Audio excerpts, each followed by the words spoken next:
윤석열 검찰총장을 직무에서 배제한 추미애 장관 명령의 효력을 임시로 중단한다고 법원이 결정했습니다. 윤 총장은 곧바로 대검으로 출근했습니다. 헌법 정신과 법치주의를 지키기 위하여 최선을 다할 것을 약속했습니다. 내일 열릴 예정이던 법무부 징계위원회는 금요일로 연기됐습니다. 추미애 장관의 핵심 참모인 고기영 법무부 차관은 전격 사의를 표명했습니다. 고 차관은 법무부 징계위 당연직 위원이었습니다. 윤석열 총장의 직무 복귀와 관련해 청와대는 법원 판단인 만큼 언급해선 안 된다며 말을 아꼈습니다. 청와대 내부에서 당혹스러워하는 분위기도 감지됩니다. 경기도 군포의 아파트에서 불이 나 주민 여러 명이 숨졌습니다. 상황이 급박해 아파트에서 추락해 숨진 주민도 있었습니다. 여야가 558조 원 규모의 내년도 예산안을 내일 국회에서 통과시키기로 했습니다. 정부가 제출한 안보다 2조 2천억 원 늘어났습니다. 방탄소년단이 신곡 라이프 고우즈 온으로 미국 빌보드 싱글 차트 정상에 올랐습니다. 한국어 노래가 1위에 오른 건 이번이 처음입니다.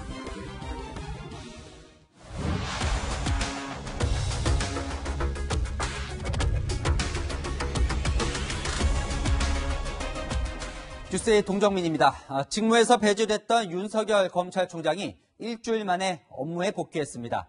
직무정지 처분이 부당하다며 윤 총장이 낸 가처분 신청을 법원이 받아준 겁니다. 윤 총장은 결정 직후에 곧바로 출근을 했는데요. 이에 앞서 오늘 오전에는 법무부 감찰위원회도 윤 총장 손을 들어줬습니다. 법무부 차관은 갑자기 사의를 표명했고 내일로 예정됐던 마지막 관문 징계위원회도 오는 4일로 연기됐습니다. 이렇게 긴박했던 하루 지금부터 하나씩 살펴보겠습니다. 자, 먼저 법원 결정부터 전해드립니다. 정현우 기자입니다. 서울행정법원이 윤석열 검찰총장이 직무 정지를 풀어달라고 낸 신청을 인용했습니다. 어제 신문을 열어 추미애 장관 측과 윤 총장 측의 입장을 들은 지 28시간 만에 윤 총장의 직무 복귀를 결정한 겁니다. 재판부는 직무 집행 정지 기간 동안 윤 총장이 직무를 수행할 수 없는 걸 금전 보상이 불가능하고 회복될 수 없는 손해라고 판단했습니다. 또 직무 정지가 중징계 처분과 같은 효과를 가져오기 때문에 긴급히 구제할 필요성이 인정된다고 밝혔습니다. 검찰에 대한 추미애 장관의 지휘감독권 행사에 대해서도 재판부는 제한을 둬야 한다는 의견을 냈습니다. 특히 검찰총장에 대한 구체적인 지휘감독권 행사는 법질서 수호와 인권 보호 등을 위해 최소한에 그쳐야 한다는 겁니다. 특히 검찰총장의 임기는 검찰 독립성과 정치적 중립을 위해 법으로 2년간 보장되는데 직무 정지가 계속되면 법의 취지를 무시하는 일이라며 총장 부재로 인한 검찰의 혼란도 중대하다고 재판부는 판단했습니다. 오늘 내린 결정은 직무정지 취소 본안소송의 1심 선고 후 30일까지 유효합니다. 다만 추후 징계위원회가 윤 총장에게 해임, 면직 등 중징계를 내리면 오늘 법원 결정과 별개로 윤 총장은 다시 직무에서 배제될 가능성이 있습니다. 채널A 뉴스 정현우입니다.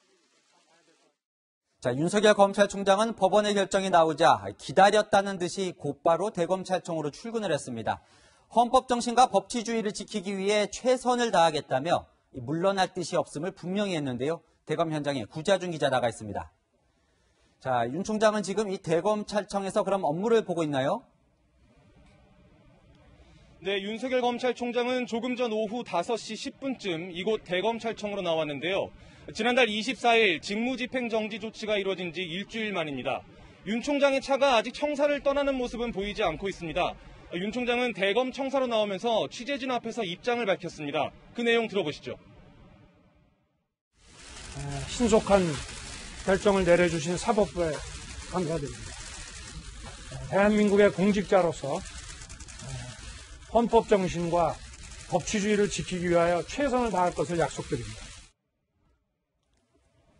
추미애 법무부 장관에게 한 발 물러나달라고 입장을 밝힌 조남관 대검 차장검사가 대검 청사 앞에 나와 윤 총장을 맞기도 했습니다. 윤 총장은 법원 결정 직후 대검 참모들에게 일이 많아서 출근하겠다는 뜻을 밝힌 걸로 전해졌습니다. 일선 검사들의 반응도 궁금합니다. 네, 일단 검사들은 환영의 뜻을 밝혔습니다. 검사들은 법과 절차를 무시한 조치들이 이루어졌기 때문에 법원의 결정은 당연하다는 반응을 내놨습니다. 전국 59개 일선검찰청과 검찰 고위 간부들까지 나서서 추 장관 조치의 철회를 요구한 상황이었기 때문에 갈등이 봉합되는 계기가 되길 바란다는 의견도 많았습니다.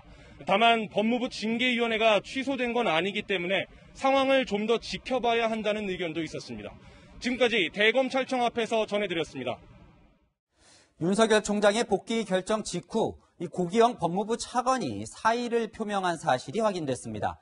이 추미애 장관의 최측근이자 법무부의 2인자가 떠난 겁니다. 이 당연직 징계위원이기도 한데요. 더 이상 징계 절차에 참여하기 어렵다고 판단한 걸로 보입니다. 이지훈 기자입니다. 오늘 출근길 윤석열 총장 징계위원회와 관련한 질문에 침묵했던 고기영 법무부 차관. 내일 징계에 참석하시는 걸로 아는데 하실 말씀 별로 없으신가요? 내부 반발도 있는데 여기에 대해서 하실 말씀 없으신가요? 오늘 오후 추미애 법무부 장관에게 사직 의사를 밝힌 걸로 확인됐습니다. 서울행정법원이 윤석열 검찰총장의 직무정지 효력을 정지시키면서 직무 복귀 결정을 내린 직후였습니다. 검찰 출신인 고 차관은 법무부의 2인자이자 추 장관의 최측근으로 꼽혀왔습니다. 고 차관은 문재인 정부에서 부산지검과 서울 동부지검장을 지낸 뒤 지난 4월 김호수 차관 후임으로 영전했습니다. 고 차관의 지검장 시절 서울 동부지검에선 추미애 장관 아들의 휴가 특혜 의혹을 수사한 적이 있습니다. 고 차관은 원래 내일로 잡혀 있었던 윤 총장 징계위원회에 당연직 위원으로 참석할 예정이었습니다. 사실상 검찰 조직 전체와 법무부 소속 검사들까지 추 장관에게 반발하는 가운데 고 차관이 징계 절차에 참여하는데 부담을 느꼈을 거란 분석이 나옵니다. 채널A 뉴스 이지훈입니다. 이 법원에서 윤 총장을 복귀시키더라도 이 법무부가 내일 징계위원회를 강행할 거라는 전망이 많았는데요. 결국 연기하기로 했습니다. 이틀 미뤄서 금요일에 열겠다는 건데, 이건 윤 총장 징계를 어떻게든 밀고 나가겠다는 뜻이라는 해석도 나옵니다. 이은우 기자입니다. 법무부가 결국 내일로 예정됐던 징계위원회를 연기하기로 했습니다. 징계위원회의 당연직 위원인 장관과 차관이 모두 빠져 위원회 구성이 불투명해졌기 때문입니다. 추미애 장관은 위원장이지만 이번 안건의 경우 본인이 징계를 청구해 의결권이 없고 고기영 차관도 사의를 밝힌 데 따른 겁니다. 당초 고 차관이 추 장관을 대신해 위원장 직무대행을 맡을 것으로 예상됐지만 이런 구도에 차질이 생긴 겁니다. 하지만 법무부는 징계위 날짜를 오는 4일로 연기해 강행하겠다는 뜻을 밝혔습니다. 법무부는 연기 이유에 대해 검찰총장의 요청을 받아들여 충분한 절차적 권리와 방어권 보장을 위한 것이라고 설명했습니다. 앞서 윤 총장 측은 법무부가 내일 징계위를 강행하려고 하자 날짜 변경 신청을 했습니다. 징계 기록과 징계위원 명단 등을 법무부에 요구했는데 아무런 답변이 없어서 현재로선 징계위 심의에 대비할 수 없다는 겁니다. 하지만 이런 이유보다는 고기영 차관의 전격 사퇴가 결정적 영향을 미쳤다는 분석이 검찰 안팎에서 나옵니다. 실제로 법무부는 공석이 된 법무부 차관에 대한 후임 인사를 조속히 실시할 예정이라고 밝혀 이르면 내일 후임 차관 인선이 발표될 가능성도 있습니다. 차관 인선 이후 징계위 구성에 이르기까지 추 장관과 윤 총장의 갈등은 더욱 심해질 전망입니다. 채널A 뉴스 이윤우입니다. 이에 앞서 오늘 오전에도 윤석열 총장에 힘을 실어주는 결정이 있었습니다. 법무부 감찰위원들이 임시회의를 열었는데 만장일치로 윤 총장에 대한 징계 청구와 직무 배제, 수사 의뢰까지 모든 처분이 부적정하다고 결론을 내렸습니다. 이 감찰위원들 역시 법무부 장관이 임명한 사람들입니다. 공태현 기자입니다. 3시간 넘게 비공개 진행된 법무부 감찰위원회의 결론은 만장일치로 나왔습니다. 윤석열 검찰총장에 대한 징계 청구와 직무 배제, 수사 의뢰 처분이 부적정하다고 의결한 겁니다. 감찰위는 윤 총장에게 징계 사유를 알리지도 소명 기회를 주지도 않았다며 절차상 중대한 흠결이 있다고 지적했습니다. 회의에 참석한 감찰위원 7명 전원이 같은 결론에 이른 겁니다. 특히 감찰위원 중 3명은 절차뿐 아니라 실질적 내용도 위법하고 윤 총장 징계감이 안 된다는 의견도 낸 걸로 전해졌습니다. 오늘 감찰위 회의에는 판사 문건과 관련해 윤 총장의 직권남용죄가 안 된다는 의견이 삭제됐다고 주장한 이정화 검사와 상관인 박은정 감찰 담당관, 류혁 감찰관도 출석했습니다. 감찰위의 의결 내용이 공개된 뒤 윤 총장 측 법률대리인 이완규 변호사는 실체 없는 혐의와 불법 감찰에 근거한 징계 청구와 수사 의뢰는 취소돼야 한다고 주장했습니다. 징계 청구를 미리 생각을 한 상태에서 징계 청구 시에 감찰위원회 자문을 안 받고 그냥 하려고 의도도 불순하고 합리적이지 않다. 감찰위의 의결은 권고적 효력을 갖지만 오늘 법원의 윤 총장 직무복귀 결정과 맞물려 추 장관이 주장하는 징계 명분을 크게 약화시켰다는 분석입니다. 채널A 뉴스 공태현입니다. 청와대는 일단 말을 아꼈습니다. 문재인 대통령은 어제 정세균 국무총리에 이어 오늘은 추미애 법무부 장관과 별도로 만나 면담을 가졌는데요. 무슨 이야기가 오갔을지 전혜정 기자가 보도합니다. 법원의 윤석열 검찰총장 직무 복귀 결정에 대해 청와대는 말을 아꼈습니다. 청와대 핵심 관계자는 독립된 법원의 판단이기 때문에 청와대로선 답을 해선 안 되는 사안이라며 언급하는 것 자체가 부적절하다고 말했습니다. 청와대 관계자들도 반응이 없기는 마찬가지였습니다. 문재인 대통령은 법원의 직무 복귀 결정에 앞서 추미애 법무부 장관을 청와대에서 30분간 따로 만났습니다. 정부 서울청사에서 국무회의를 마친 추 장관은 청와대로 이동해 문 대통령에게 상황 보고를 했는데 예정에 없던 단독 보고였습니다. 단독 보고 이후 윤 총장과 추 장관이 동반 사퇴하는 게 아니냐는 이야기가 나돌자 법무부는 사퇴 관련 논의는 전혀 없었다고 밝혔습니다. 추 장관은 문 대통령 보고에 앞서 정세균 국무총리도 10분간 독대했습니다. 총리실 관계자는 현 상황에 대한 보고만 있었을 뿐 거취 관련 이야기는 없었다고 전했습니다. 특정 부처의 장관이 대통령과 총리를 잇따라 단독 면담하는 건 이례적인 일인 만큼 정부 해명에도 추 장관 거취에 대한 다양한 관측은 계속 나오고 있습니다. 채널A 뉴스 전혜정입니다. 법원의 판결을 받아든 정치권 반응도 알아보겠습니다. 더불어민주당은 법무부 징계위원회 결정까진 지켜보겠다며 말을 아꼈습니다. 반면 국민의힘은 당연한 결과라며 직무정지 조치를 한 추미애 장관의 경질을 요구하고 나섰습니다. 강병규 기자입니다. 더불어민주당은 윤석열 검찰총장의 직무배제 집행정지 신청 인용에 대해 짤막한 서면 입장을 내놨습니다. 법원의 결정은 검찰총장에 대한 징계 사유가 적정한지에 대해 판단한 것이 아니라는 겁니다. 그러면서 법무부 징계위원회의 판단을 기다리겠다고 밝혔습니다.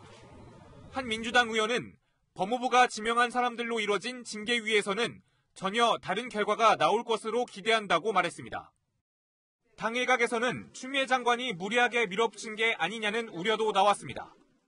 또 다른 의원은 직무배제 절차를 서두르다 벌어진 일이라며 징계 절차는 좀 더 신중하게 진행돼야 하지 않겠냐고 말했습니다. 반면 국민의힘은 법원 결정 후 주호영 원내대표가 기자회견을 자청해 환영 입장을 밝혔습니다. 지극히 당연한 결정이라고 생각하고 적극 환영합니다. 추미애 장관의 윤석열 찍어내기가 법원에서 제동이 걸리고 부당함이 인정된 것입니다. 문재인 대통령을 향해서는 추 장관을 즉시 경질하고 추미애 윤석열 사태를 방관한 것에 대해 대국민 사과를 하라고 요구했습니다. 국민의힘은 추 장관에 대한 탄핵 가능성도 시사했습니다. 문 대통령에게 추 장관과 윤 총장의 동반 사퇴를 건의했던 정세균 총리의 사과도 요구했습니다. 안철수 국민의당 대표도 권력의 힘이 강해도 양심을 이길 수는 없다면서 추 장관을 즉각 해임하라고 주장했습니다. 채널A 뉴스 강병규입니다. 자, 오늘 워낙 많은 일이 있어서요. 정치부 이현수, 사회부 최주현 기자 함께 나왔습니다. 자, 먼저 최주현 기자에게 물어볼게요. 자, 윤석열 검찰총장이 오늘 오후에 이제 극적으로 복귀한 이후에 모든 검사들에게 이메일을 보냈다고요. 네, 윤 총장 오늘 법원이 직무정지 처분에 대해서 집행정지 신청을 인용하자마자 10분도 채 안 돼서 대검찰청에 출근하겠다 이런 결정을 내비쳤습니다. 조금 전에 퇴근하면서 앵커분이 말씀하신 것처럼 전국의 검찰 공무원들에게 드리는 글이라는 제목의 글을 이메일을 통해서 배포했는데 이런 대목이 눈에 띕니다. 이 검찰이 헌법 가치와 정치적 중립을 지켜야 한다. 그러면서 이 국민의 검찰이 되도록 노력하자 이런 당부도 있었거든요. 결국에는 최근에 1년의 사태를 겪으면서 윤 총장이 강조해왔던 이 헌법 가치 가치와 국민의 검찰이라는 메시지를 다시 한번 강조한 것으로 보입니다. 이른바 원전 수사 같은 이 권력 수사에 대해서도 보고를 받을지가 궁금한 대목인데 윤 총장은 이에 대해서는 차분하게 보고를 받겠다라면서 수사 의지를 담담히 밝히기도 했습니다. 네, 물론 아직 징계위가 남아는 있지만 윤 총장으로서는 큰 힘을 얻게 된 거죠. 맞습니다. 윤 총장 입장에서는 이 검찰총장직 복귀로 추 장관과 대등한 위치에서 다퉈볼 수 있다. 이런 점에서 이점이 상당해 보입니다. 총장직에서 배제된 상태로 임했었던 이 직무정지 처분 집행정지 소송과 또 법무부 감찰위원회 결정까지 판판이 판정승을 거둔 점에서 의미가 크다는 분석이 이어지고 있거든요. 이제는 3라운드, 그러니까 법무부 징계위 결정만 남아있는 상태인데 하지만 만약 윤 총장이 징계위에서 해임과 같은 중징계를 받을 경우에는 이 총장직 복귀도 원점으로 돌아갈 가능성도 거론되고 있습니다. 자, 최 기자 말대로 오늘 결판이 난 이 1, 2라운드는 모두 윤 총장의 우세로 결론이 난 셈인데 이 1라운드인 감찰위원회는 법무부 소속이잖아요. 그런데도 추 장관이 이런 결정을 예상을 못했을까요? 이 감찰위원들의 일부 반발은 예상했을 수 있겠지만 하지만 이 7대 0이라는 스코어, 그러니까 앞서 리포트에서 보신 것처럼 이 만장일치로 감찰위원들이 부적절 결론을 내릴 것이라고는 예상하기 힘들었을 것이란 관측이 이어지고 있습니다.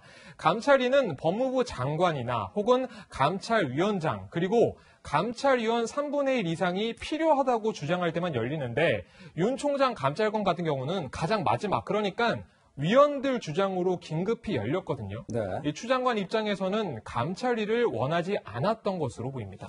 어쨌건 감찰위는 열렸고 3시간 30분 동안 진행이 됐는데 이 대질신문이라는 말이 나올 정도로 치열했다고요. 저희가 취재를 좀 해봤는데 감찰위 분위기가 가장 고조됐던 순간 중 하나는 이 법무부 감찰관실 관계자들이 감찰 과정에 대해서 설명하는 이런 순서였습니다. 윤 총장에 대한 법무부 감찰 업무를 주도한 이른바 법무부 감찰 라인에서 서로 내탁 공방을 벌인 것인데 법무부 류혁감찰관이 윤 총장 관련 보고를 받지 못했다라고 말하자 박은정 감찰 담당관이 다 보고를 드렸다고 설전을 벌인 겁니다. 박 담당관은요, 윤 총장에 대한 감찰 보고서 내용이 일부 삭제됐다고 주장했었던 당시 이정화 감찰 담당관실 검사에게는 나는 삭제를 지시한 적이 없다. 이렇게 언쟁을 벌이기도 했습니다. 네. 법무부 감찰 라인의 논쟁을 가까이에서 지켜본 감찰위원들이 결과적으로 윤 총장의 손을 들어준 것 아니냐 이런 분석도 나오고 있습니다. 자, 이제 정치부 이현수 기자에게 좀 물어보죠. 이렇게 치열하게 감찰위가 열리고 있는 동안 청와대에서는 국무회의가 열렸어요. 이 국무회의 직전과 직후에 국무총리와 대통령이 각각 추미애 장관을 별도로 만났거든요. 네. 어떤 논의가 그 속에서 이뤄졌을까요? 네, 우선 법무부가 낸 입장을 다시 한번 살펴보면요. 추미애 장관과 윤석열 총장의 동반 사퇴에 대한 이야기는 없었다. 상황 보고만 했다고 했는데요. 내일 검찰총장에 대한 징계위원회를 앞두고 있었었고 또 오늘 윤 총장에 대한 직무 집행정지에 대한 법원의 판단이 나올 거란 관측이 있었던 만큼 네. 아마 상황 보고에는 법원의 판단에 따른 대응 시나리오가 포함됐을 수 있습니다. 근데 윤 총장이 오후에 이제 직무 복귀를 했어요. 이렇게 되면 이 추미애 장관과 윤 총장의 동반 사퇴 가능성은 좀 낮아졌다고 봐야 될까요? 네, 어제 정 총리가 문재인 대통령에게 윤 총장의 사퇴 필요성을 전하면서 추 장관과의 동반 사퇴 가능성이 나왔었는데요. 동반 사퇴가 되려면 추 장관과 윤 총장이 사퇴에 대한 사전 합의가 있어야 가능하지 않겠습니까? 그런데 두 사람 사이 동반 사퇴에 대한 논의가 있었는지는 확인되지 않았는데요. 일단 윤 총장이 업무에 복귀를 한 만큼 네. 동반 퇴진 가능성은 좀 낮아진 게 아닌가 이렇게 분석해 볼 수 있습니다. 그렇군요. 여기서요. 이 최 기자가 이 동반 퇴진에 대한 윤석열 총장의 생각도 좀 들어봤다면서요. 네, 저희가 한번 직접 물어봤었는데 그 부분에 대해서 윤 총장 측은 이 동반 퇴진에 대한 생각이 아직은 없다. 이렇게 선을 긋기도 했습니다. 오히려 추 장관이 추진 중인 이 징계나 수사 의뢰 절차가 취소되는 것이 선행될 때라고 강조하기도 했습니다. 네, 이현수 기자. 네. 이제 어쨌든 이래저래 동반 사태는 사실상 어렵게 되는 것 같은데 그렇다면 여권에 남은 카드가 뭐가 있습니까? 현재 가장 가능성이 높은 건 법무부가 징계위원회가 해임을 의결하고 또 법적 절차에 따라서 추 장관이 문 대통령에게 해임을 요청하는 방법입니다. 여권 내에서는 이 절차에 있어서 가장 논란이 없는 방법으로 보고 있는데요. 하지만 결국 징계 요청을 받은 문 대통령이 직접 최종 결정을 내려야 하기 때문에 이 방법도 정치적 부담이 따를 수밖에 없습니다. 또 다른 방법으로는 여권 일각에서 제기하는 판사 사찰 의혹 등 향후 수사와 처벌 가능성입니다. 공수처 출범과도 아마 연관이 될 것 같은데요. 그러나 이 카드는 최종 결정까지 시간이 걸려서 내년 7월 총장 임기 내에 결론 나기가 어렵고 수사 결과도 예측하기 어렵습니다. 자, 최주영 기자, 이 감찰위의 오늘 결정으로 이 추미애 장관의 징계 정당성이 훼손됐다 이런 지적도 나오는데 어쨌든 징계위원회가 이제 이틀 연기가 됐어요. 취소를 한 건 아닌 거죠. 네, 맞습니다. 법조계에서는 현재 상태로는 추 장관이 징계위를 연기한 것보다는 이 취소하지 않았다는 점에 주목해야 한다 이런 분석도 조심스럽게 나오고 있습니다. 기존 징계위가 예정된 12월 2일에서 이틀을 연기한 건데 징계위에 추 장관이 참석하지 못하는 것은 변하지 않는 조건이거든요. 네. 결국에는 이 추 장관 입장을 징계위에서 대신 반영해 줄 수 있는 이 차관 인선을 위한 시간 벌기 전략이라는 분석이 이어지고 있습니다. 불과 어제 제가 관련 소식을 전해드릴 때까지만 해도 징계위 소집이 유력했지만 현재로서는 추 장관이 좀 수세에 몰린 것 아니냐 이런 분석이 지배적인 상황입니다. 네, 이 기자, 이 마지막으로 징계위에서 만약 해임 건의 결정이 나오더라도 결국은 이제 대통령이 재가를 해야 하는데 그러니까 대통령으로서도 결단의 시간이 다가오는 거죠? 네, 그렇습니다. 오늘 법원이 일단 윤 총장의 직무 복귀에 손을 들어준 만큼 징계위 해임 결정이 나더라도 대통령의 해임 결정은 부담이 될 것으로 보입니다. 네, 지금까지 정치부 이현수, 사회부 최주영 기자와 살펴봤습니다. 네, 이렇게 검찰총장 문제로 혼돈에 빠진 전국 속에서 여야가 내년도 예산안에 합의했습니다. 558조 원, 정부가 낸 역대 최대 슈퍼 예산 556조 원보다 2조 원이나 더 늘어났습니다. 정부안보다 더 늘어나는 건 11년 만이고 법정 시한 전에 합의한 것도 6년 만입니다. 여야가 합의할 수 있었던 배경, 강은하 기자가 취재했습니다. 여야가 내일 국회 본회의에서 558조 원 규모의 내년도 예산안을 처리하기로 합의했습니다. 예산안 총액은 정부가 제출했던 슈퍼 예산보다 2조 2천억 원이 늘었습니다. 국회는 보통 정부 제출안을 1조 원 안팎으로 삭감해왔습니다. 예산안이 정부 제출안보다 늘어난 건 글로벌 금융위기 직후였던 지난 2010년 예산안 이후 11년 만입니다. 증액 이유는 코로나19 재확산입니다. 3차 재난지원금 예산 3조 원과 백신 확보 예산 9천억 원, 중소기업, 소상공인, 취약계층 지원 등의 총 7조 5천억 원의 예산이 증액됐습니다. 보편적 이러한 직업은 아니다. 코로나로 피해를 입은 업종 그리고 계층에 선별적으로 가게 될 것이다. 백신이 개발된다면 최대 4,400만 명의 국민들께 적정한 물량을 확보할 수 있는 그런 예산이 되겠습니다. 문제는 재원입니다. 증가한 예산 2조 2천억 원은 국채를 추가로 발행해 조달할 것으로 보입니다. 나머지 5조 3천억 원은 정부 예산안 중 일부 항목을 삭감해 마련할 예정입니다. 국민의힘은 뉴딜 예산을 삭감할 예정이라고 말했지만 민주당은 뉴딜 예산 삭감은 고려하지 않고 있다는 입장이어서 막판 진통이 예상됩니다. 여야가 내일 본회의에서 예산안을 통과시키면 6년 만에 예산안 처리 법정 시한을 지키게 됩니다.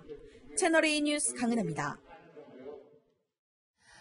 아파트가 왜 부족하냐는 질문에 어제 김현미 국토부 장관이 난데없이 아파트가 빵이면 밤새도록 만들겠다. 그리고 전 정권 탓을 해서 논란이죠. 이 말대로 박근혜 정부 정책 때문에 공급이 부족한 것인지 홍유라 기자가 통계를 분석해봤습니다. 지난 3년간 수도권의 연평균 입주 물량은 29만 2천 호에 달합니다. 하지만 앞으로 2년간 예상되는 공급 물량은 24만 9천 호에 그칩니다. 공급이 4만 3천 호 줄어드는 겁니다. 공급 감소에 대해 김현미 국토교통부 장관은 5년 전 아파트 인허가 물량이 줄었던 걸 핵심 원인으로 꼽았습니다.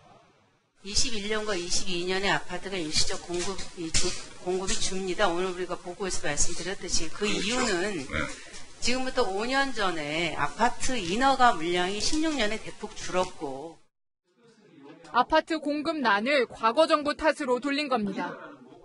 그런데 현 정부의 주택 인허가 건수는 오히려 지난 정부 때보다 확 줄었습니다.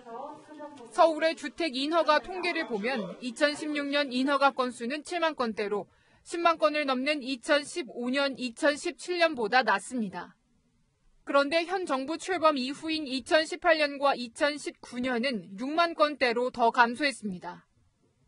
이런 가운데 정부는 당장 급한 공급 부족을 다세대 주택이나 빌라로 풀겠다는 계획입니다. 오늘은 관광호텔을 개조한 보증금 100만 원, 월세 20에서 30만 원대의 청년 주택을 공개했습니다. 채널A 뉴스 홍유라입니다.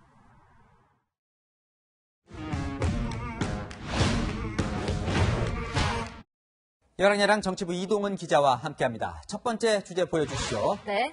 아파트가 모모라면, 자, 먹는 거죠? 네, 빵입니다. 네, 앞서 리포트에서 이제 김현미 국토부 장관의 어제 발언에 대한 후폭풍 보여드렸는데, 네. 자, 아파트를 빵에 비유한 것도 오늘까지 화제가 됐어요. 네, 전세난을 해결하려면 아파트 공급을 더 늘려야 하는 것 아니냐는 지적을 받자 갑자기 이 빵 얘기를 꺼냈습니다. 아파트가 빵이라면 제가 밤을 새워서라도 만들겠습니다. 그러나 얘는 절대적인 공기가 필요하기 때문에 지금 와서 아파트 물량이 부족하다고 아무리 정부에 대해서 말씀을 하셔도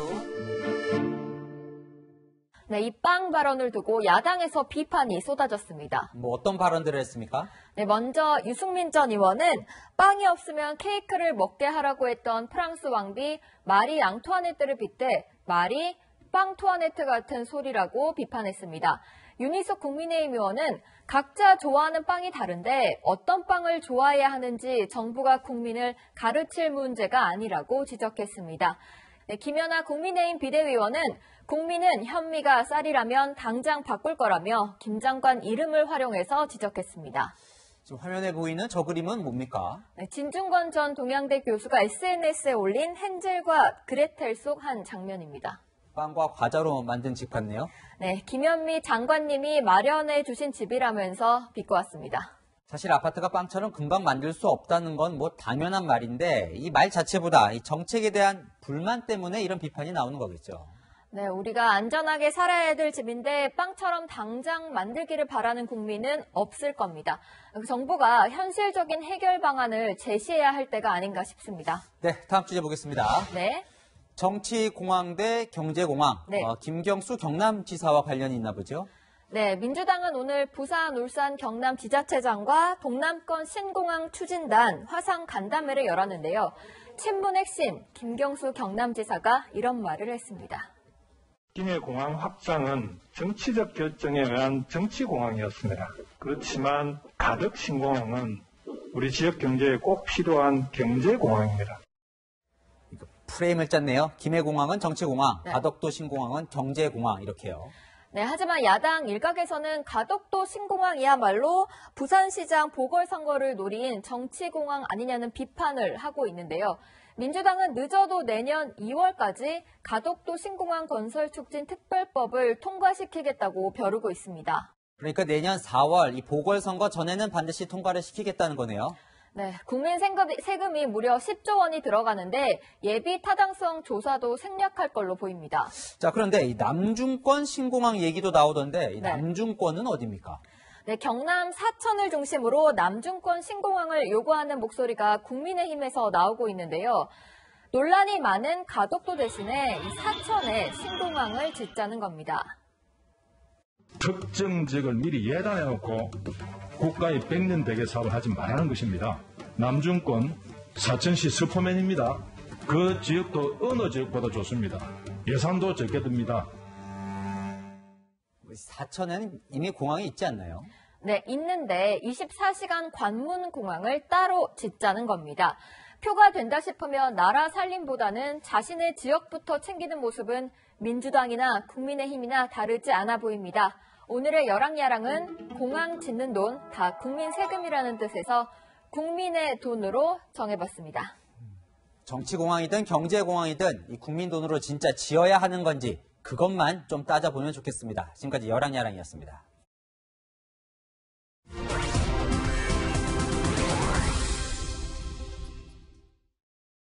다음 뉴스입니다. 오늘 오후 경기 군포의 아파트에서 불이 나 주민들 여러 명이 숨지는 사고가 발생했습니다.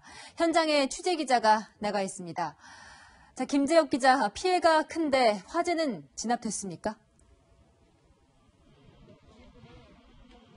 네, 지금 저는 불이 난 경기 군포의 한 아파트에 나와 있습니다. 불은 오후 5시 10분쯤 모두 꺼졌지만 아직까지 현장에는 경찰과 소방 인력 등이 남아 있습니다. 불이 난 건 오늘 오후 4시 37분쯤입니다. 25층짜리 아파트 12층에서 불이 시작됐는데요. 이 불로 4명이 숨졌습니다. 사망자 2명은 불이 난 12층에서 추락해 숨졌고 아파트 옥상으로 올라가는 계단에서도 사망자가 발견됐습니다. 옥상으로 대피하려다 변을 당한 것으로 추정됩니다. 부상자도 7명이나 있고 이 가운데 1명은 중상을 입어 병원으로 옮겨졌습니다. 갑작스러운 화재로 아파트 단지 내 다른 주민들도 급히 대피했는데요. 소방당국은 90여 명을 투입해 진화 작업을 벌인 끝에 35분 만에 불을 껐습니다. 경찰 관계자는 불이 난 세대에서 인테리어 공사 중이었다는 진술이 있었다고 밝혔는데요. 베란다 샤시 공사를 하다 불이 난 것으로 추정됩니다. 소방당국과 경찰은 현장을 수습하는 대로 정확한 화재 경위를 조사할 방침입니다. 지금까지 군포 아파트 화재 현장에서 전해드렸습니다. 네, 보신 것처럼 25층 아파트 12층에서 불이 나서 대피가 더 어려웠습니다. 이삿짐 사다리차를 타고 탈출한 주민도 있습니다. 서채리 기자가 주민들이 제보한 급박한 현장 영상을 보여드립니다. 화재 당시 상황이 담긴 제보 영상입니다. 아파트 베란다 창문 밖으로 시뻘건 불길이 솟아오릅니다. 시커먼 연기까지 솟구쳐 윗집 창문이 보이지 않을 정도입니다. 거세지는 불길에 베란다 난간이 바닥으로 떨어집니다. 잠시 후 계단을 사이에 둔 옆집 베란다 창문에서도 불길과 연기가 치솟기 시작합니다. 어떡하니? 옆집 베란다에서는 미처 대피하지 못하고 우왕좌왕하는 주민의 모습도 보입니다. 불길을 피하지 못한 주민이 난간을 넘어 아슬아슬하게 구조를 기다리던 그때 이삿짐을 나르기 위해 설치된 것으로 보이는 사다리차가 급하게 여성 쪽으로 사다리를 옮깁니다. 사다리에서 올려준 받침대에 가까스로 올라탄 주민. 긴장이 풀린 듯 바닥에 그대로 주저앉습니다. 주변 이웃들의 기지로 더 큰 인명피해를 막을 수 있었던 아찔한 순간이었습니다. 채널A 뉴스 서채리입니다. 생후 2개월밖에 안 된 어린 아기 시신이 숨진 지 2년 만에 냉장고에서 발견됐습니다.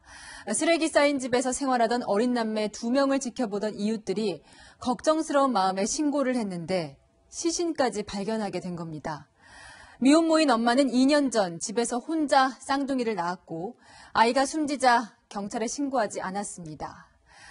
엄마의 행동도 충격적이지만 그 긴 시간 이 아이들을 처참한 상황에 방치되도록 한 사회 시스템도 점검해봐야 하지 않을까요?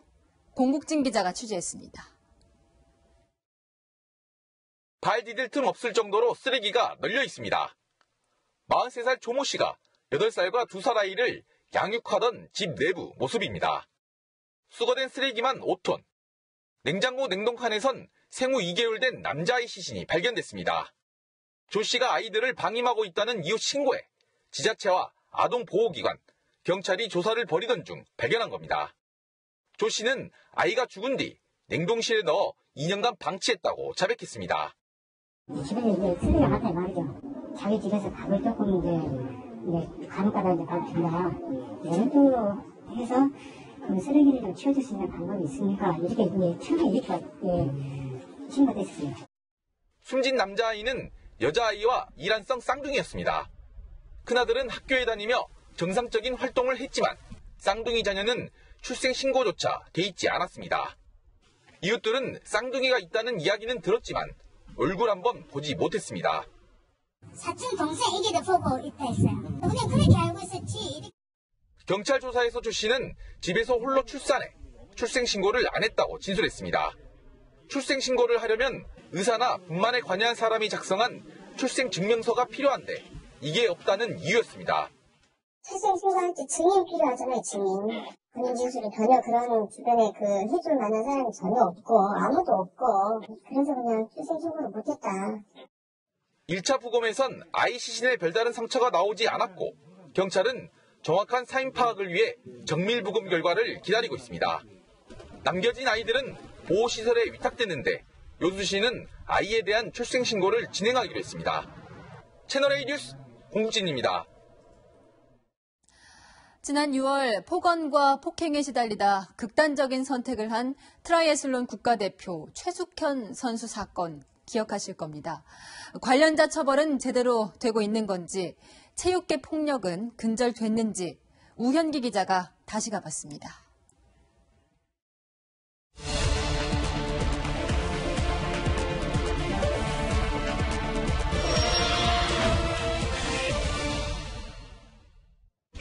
폭력 사용하셨습니까? 아닙니다. 그런 사용이 없습니다. 폭행을 하신 적이 있으세요, 없으세요? 없습니다. 도 최숙현 선수에게 폭언과 폭행을 일삼은 혐의를 받는 경주시청 트라이애슬론팀 관계자들. 검찰은 지난달 27일 열린 결심 공판에서 김모전 감독과 주장 장모 씨에게 각각 징역 9년과 5년을, 수사 중 폭행 사실을 인정한 선배 선수 김모 씨에게는 징역 8개월을 구형했습니다. 팀닥터 안모 씨에 대한 결심 공판은 내일 열립니다. 최숙현 선수랑 피해자분들에게 하실 말씀 없으세요? 피해자분들 정말 죄송합니다. 가해자들이 법정에서 고개를 숙였지만 최 선수 아버지는 진정성을 느끼지 못했습니다. 진정한 사과 모습이 아닌 것 같아요. 부모님하고 내가 통화를 시도했지만 안 되었고 저희한테 전화 한 통화도 없었고. 또 다른 피해 선수도 제대로 된 처벌이 이루어질지 걱정이 앞섭니다. 억장이 무너지는 줄 알았어요. 저희가 그동안 겪었던 그 고통은 말로 할 수가 없는데 피해자의 낙인이 찍혀가지고 그렇게 평생을 살아야 되는데. 또 최숙현 선수는 감독과 주장, 팀닥터의 지속적인 폭력에 시달려왔습니다.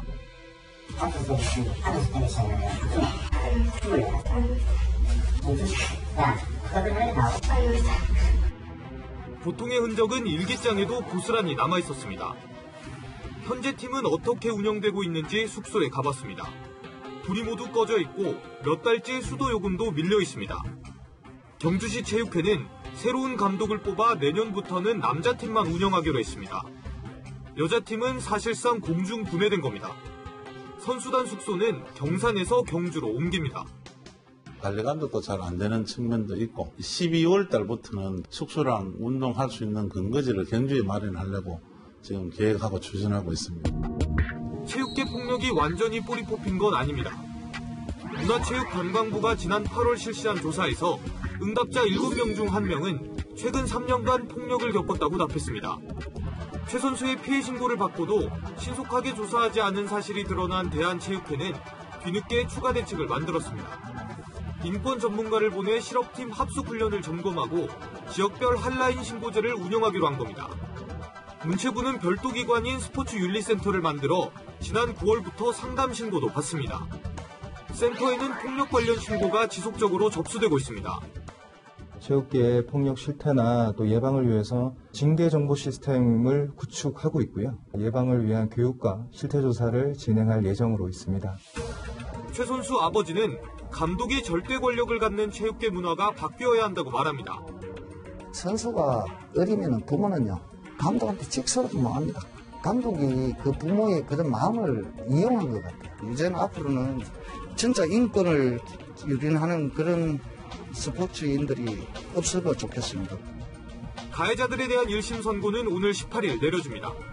다시 간다, 우현기입니다. 코로나 시대를 그린 방탄소년단 신곡이 미국 빌보드 싱글 차트 정상을 차지했습니다.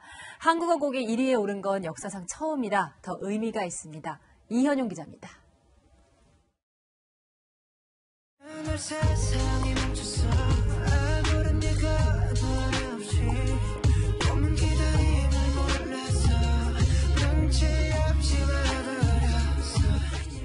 방탄소년단 멤버들이 코로나19 시대에 느낀 감정을 있는 그대로 표현한 곡 Life Goes On입니다. 빌보드 메인 싱글 차트인 핫백 1위에 올랐습니다.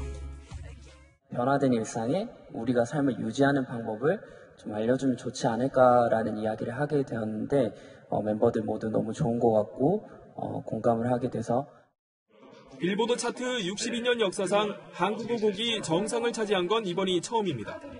멤버들이 직접 작사, 작곡한 곡으로 가사 대부분이 한글입니다. 이 영어 곡이 핫백 1위를 한 건 지난 2017년 스페인어 곡 데스파시토 이후 이번이 처음. K-팝 붐을 타고 한글에 대한 해외 팬들의 관심이 점차 커져온 상황. 꿈이라고 해도 좋을 만큼 그 모든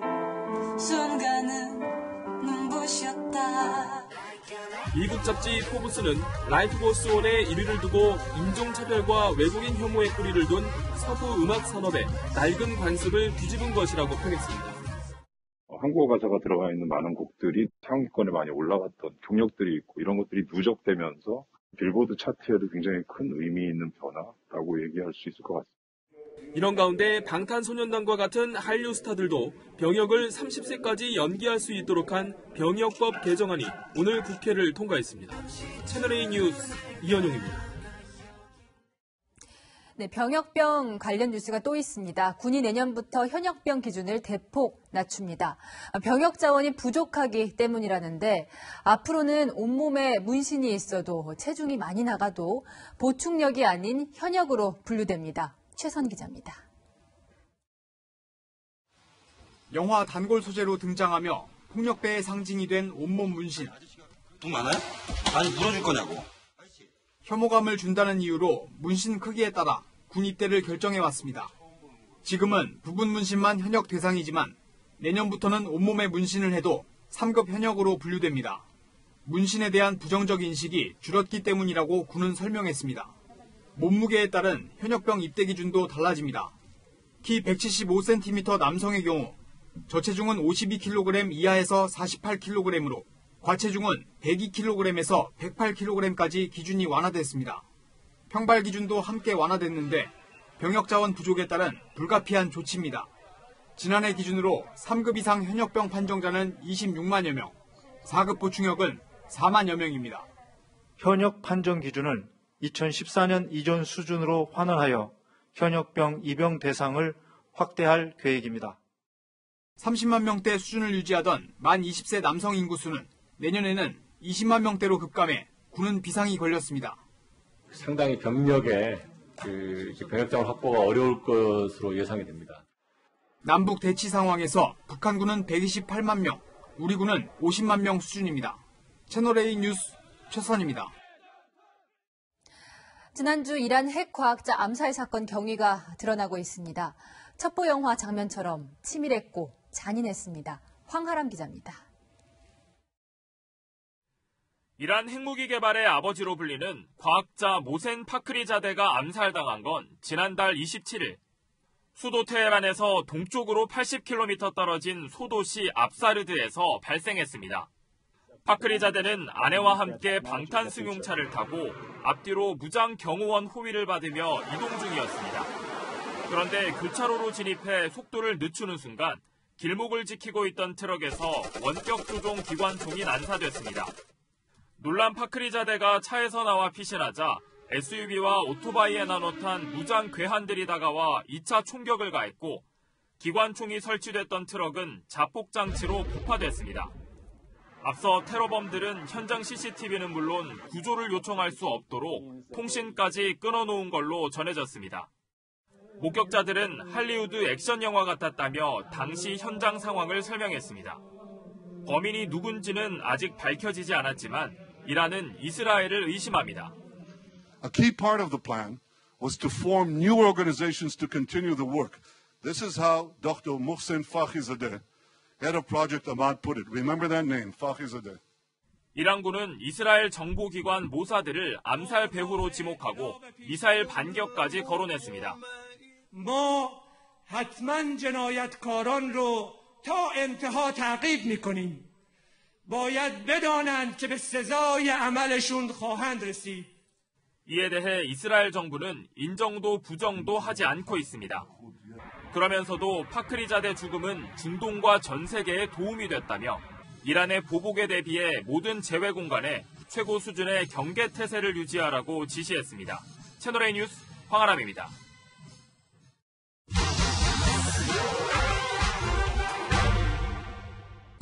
수능 날에는 핫팩의 두꺼운 외투 필수죠.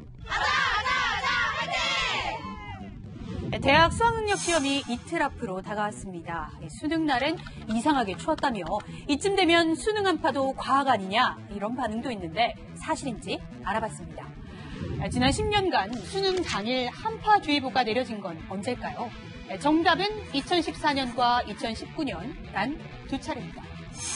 팩트맨 팀이 기상청 관측 데이터를 토대로 수능이 처음 치러진 1993년부터 지난해까지 수능 당일 최저 기온을 전수조사해봤습니다. 그래프를 보죠. 27년간 수능 당일 서울의 최저 기온인데 영하로 떨어진 건 7차례였습니다. 보통 수능 한파의 정의는 이겁니다.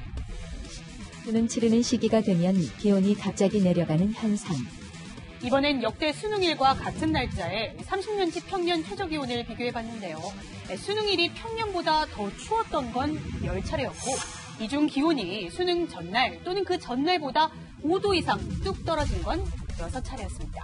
1998년엔 수능 이틀 전 서울의 최저 기온이 9.7도였는데 전날엔 영하 2도, 당일엔 영하 5.3도까지 뚝 떨어지기도 했죠. 하지만 수능일엔 평년보다 따뜻한 날이 더 많았던 게 사실인데요. 과거 학력고사가 12월쯤에 치러져 입시 한파라는 말이 생겼고 심리적인 이유로 더 춥게 느껴졌을 수 있다는 분석입니다. 매년 11월에 치러지던 수능, 이번에는 사상 처음으로 12월에 실시되는 만큼 아침 기온 영하로 떨어지는 곳 많겠는데요. 중간중간 창문을 열어 환기도 해야 하는 만큼 얇은 옷을 겹겹이 입어 체온 관리에 주의해야 합니다. 이 밖에도 궁금한 점은 팩트맨, 많은 문의 바랍니다. 네, 어려운 이웃을 향한 나눔의 손길이 더 필요한 추운 계절이죠. 올해는 코로나19로 경제적 어려움을 겪는 사람들이 더욱 늘었는데 사랑의 열매 모금 목표액이 예년보다 줄었다고 합니다. 이현수 기자입니다. 사랑의 온도탑에 기부를 상징하는 전등이 켜집니다. 빨간 별 모양은 코로나19 상황에서 빛을 비춘다는 의미로 특별히 제작됐습니다. 어려운 경제 여건을 감안해 모금 목표액도 작년보다 1,000억 원 가까이 줄었고 모금 기간은 73일에서 62일간으로 단축됐습니다. 모두가 힘든 상황에서 나눔 목표를 달성할 수 있을지 불투명 상황인데요. 어려울수록 주변을 살피는 국민들의 따뜻한 관심으로 코로나19 여파로 올해는 QR코드를 활용한 비대면 모금 방식이 강화됐습니다. QR코드로 사랑의 열매 페이지에 들어가면 간편 결제 방식으로 금액을 설정해 손쉽게 기부에 참여할 수 있습니다. 어려운 상황 속에서도 모아놓은 세뱃돈과 용돈을 선뜻 내놓은 어린이 등 나눔의 온정은 더해지고 있습니다. 코로나19로 마스크를 사기 어려운 사람들을 보고 기부하기로 생각했습니다. 전국 17개 시도에 설치되는 사랑의 온도탑은 나눔 목표액의 1%인 35억 원이 모일 때마다 수은주가 1도씩 올라갑니다. 성금은 온라인 수업을 받는 학생들의 학습 격차 해소, 아동 돌봄 공백 지원 등에 사용될 예정입니다. 채널A 뉴스 이현수입니다. 안녕하십니까. 스포츠 뉴스입니다. NC의 창단 첫 우승을 이끈 나성범이 이제 메이저리그 문을 두드립니다. 바뀐 타격폼으로 어떻게 빅리그의 강속구를 무너뜨릴지 김유빈 기자가 만났습니다.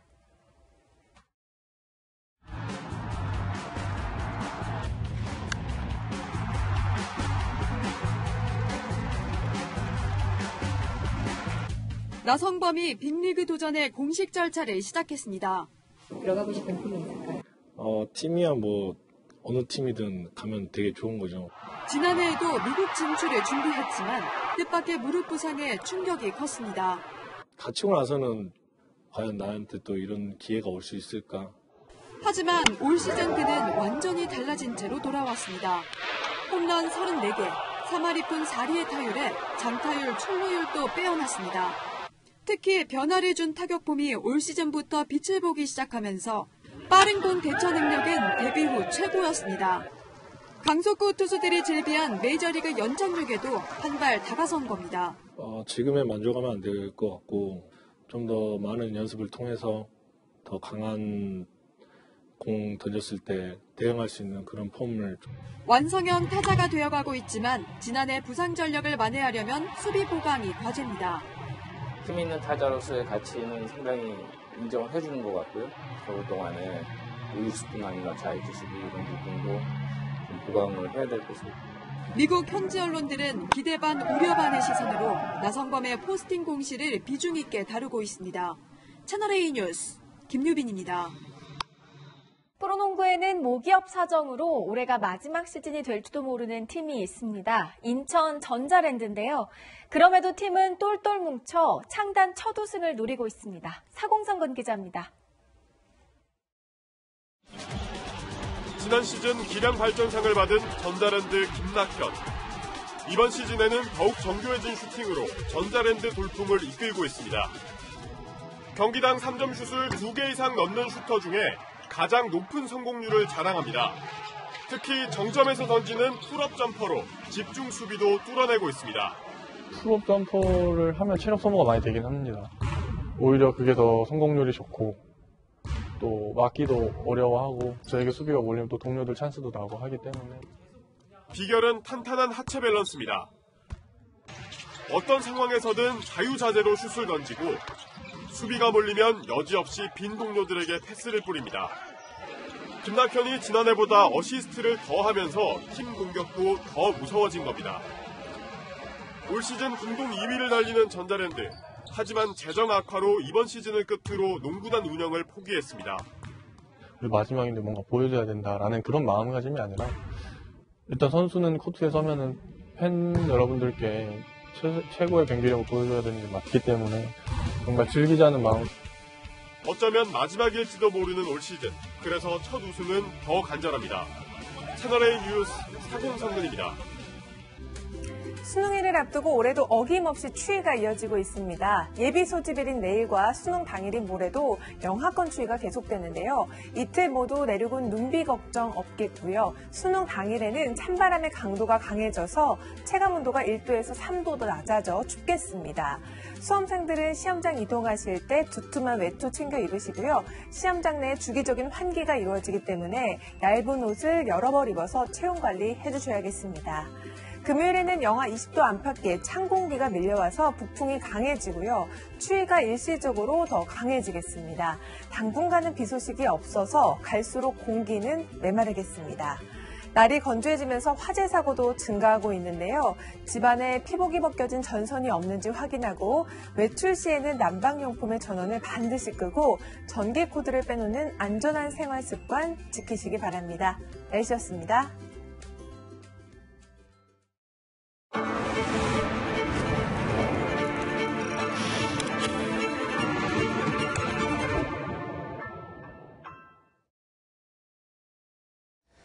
숫자 9는 신의 영역 이전의 최고의 경지를 의미한다고 하죠.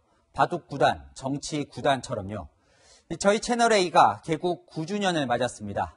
지난 9년 부족한 점도 많았지만 오늘의 최선이 내일의 최고임을 잊지 않고 있습니다. 최고의 뉴스를 향해 최선을 다해 오직 팩트만을 응시하겠습니다.